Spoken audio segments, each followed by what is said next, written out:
Good morning, people! Welcome back to our channel. It's 4:30 in the morning and magagala tayo for today's mini vlog. On the way to the beach, we passed by here the Idra, and this is one of the museum here in Eastern Province of Saudi Arabia. Pupunta tayo dyan next time, but not today. The street lights looks like this in Saudi Arabia. Itinipid kasi mostly solar ang electricity nila dito. Ganyan ang itsura ng desierto dito kapag madaling araw. Not bad, di ba?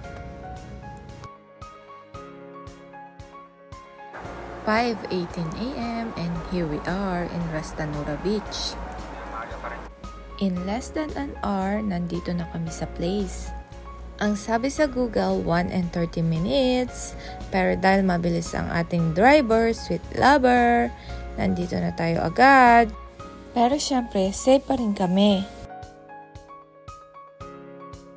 Naghahanap lang kami ng pagpaparkan. Free parking nga pala dito, nasa tabing daan lang. Hanap ka na lang ng magandang pagtatambayan.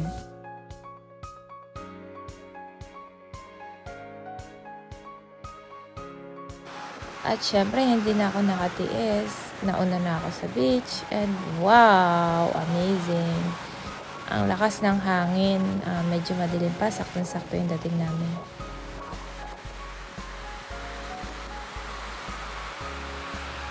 At syempre, sa bawat excited na asawa, meron tayong isang asawang tagabuhat. Here's my poging asawa.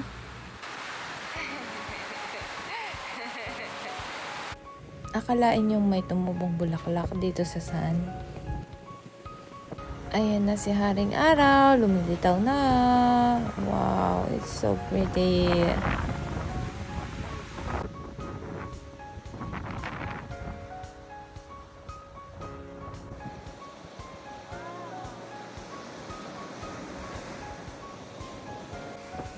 At dahil sakto ang dating namin, in-enjoy muna namin ang sunrise bago kami maligo. And here we are, just enjoying the sunrise. By the way, yung mga babae pala dito, dapat modest pa rin yung panligo. Kaya ayan, naka-leggings tayo ngayon.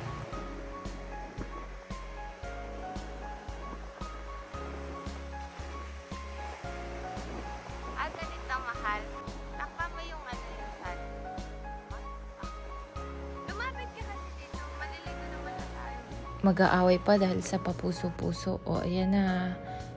Ang final look ng puso. Daming arte.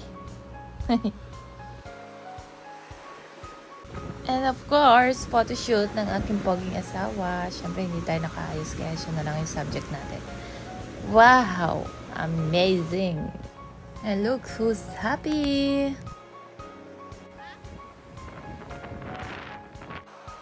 At ayan na, si Marimar at Sergio, nagtatakbuhan na sa dagat.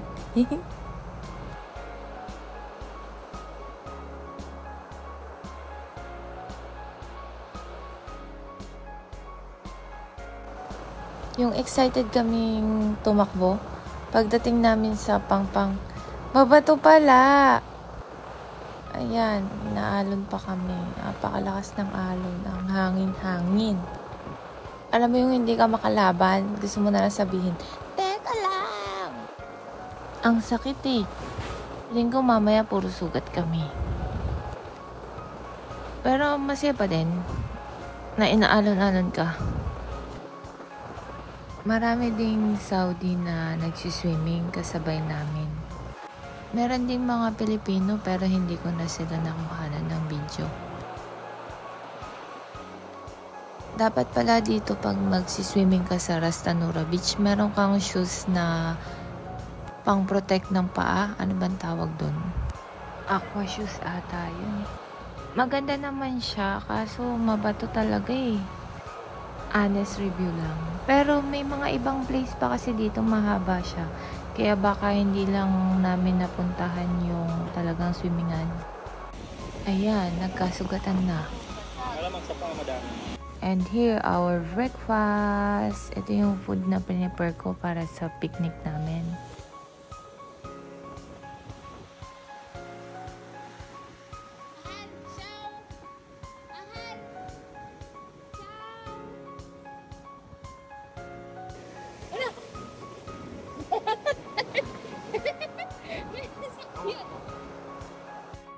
Nagulat ako may dumaan na sasakyan sa Pangpang. Coast Guard pala nila yun.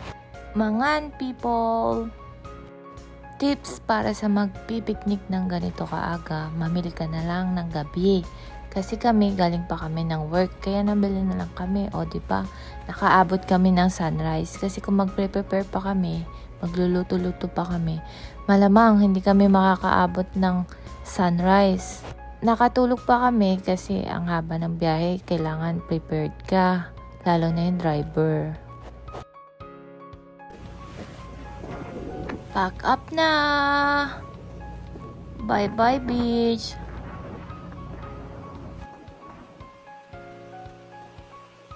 See you on our next vlog. Please like, share, and subscribe. Bye-bye!